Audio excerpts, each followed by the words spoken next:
Hello दोस्तों, मेरा नाम रजत प्रताप सिंह है। RB legal support YouTube channel में आप सभी का बहुत बहुत स्वागत है। दोस्तों, आज के वीडियो में हम बात करेंगे अब ऐसी पत्नी को मेंटेनेंस देने की ज़रूरत नहीं। आइए जानते हैं क्या है ये पूरा मामला। तो दोस्तों, वीडियो के अंत तक बने रहिए। वीडियो इन्फॉर्मेशन अच्छी लगे तो हमारे चैनल को लाइक, शेयर और सब्सक्राइब करना बिल्कुल ना भूलिएगा। पत्नी के द्वारा अपने पति से दो तरह से मेंटेनेंस लिया जा सकता है।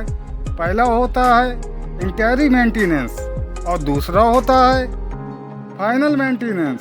इंटरी मेंटेनेंस वह होता है जब पत्नी के द्वारा केस किया जाता है या फिर केस चलता रहता है और उस दौरान जो पत्नी को पति से पैसा मिलता है, यानी कि जो पत्नी मेंटेनेंस की डिमांड करती है, उसे कहा जाता है इंटरी मेंटेनेंस। और फाइनल का मतलब यह है कि जब केस का अंत होता है तब कोर्ट के द्वारा ग्राउंड्स के आधार पर जो मेंटेनेंस डिसाइड किया जाता है उसे कहा जाता है फाइनल मेंटेनेंस। इस मामले में पत्नी अपने पति से अलग हो जाती है और अलग होने के बाद एक डाइवोर्स का केस फाइल करती है कि मुझे अपने पति से डाइवोर्स चाहिए, और पत्नी को डाइवोर्स मिल भी जाता है। अब पति इसकी अपील हाई कोर्ट में करता है।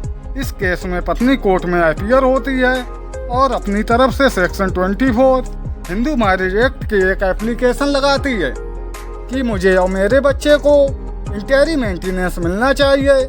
अब हाई कोर्ट के द्वारा पत्नी का मेंटेनेंस नहीं बनाया जाता, लेकिन बच्चे को 2000 रुपये मेंटेनेंस बना दिया जाता है। अब पत्नी इस मामले को माननीय सुप्रीम कोर्ट में चैलेंज करती है। वहाँ पर पत्नी अपनी बात रखती है कि पति पर मंथ 40,000 रुपये कमाता है और हाई कोर्ट के द्वारा बच्चे का भी कम मेंटेनेंस बनाया गया है, उसे भी बढ़ाया जाना चाहिए और मेरा भी मेंटेनेंस बनाया जाना चाहिए। माननीय सुप्रीम कोर्ट के द्वारा मामले के तथ्य और परिस्थितियों को देखा जाता है, तब ये कहा जाता है कि पत्नी 9,000 रुपये पर मंथ के हिसाब से कमा रही है, तो ऐसे में पत्नी को मेंटेनेंस नहीं मिलेगा।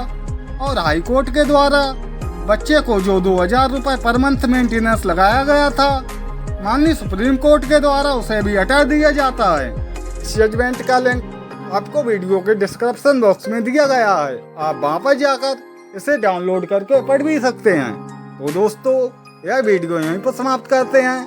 मिलेंगे एक नई वीडियो के साथ, तब तक के लिए जय हिंद।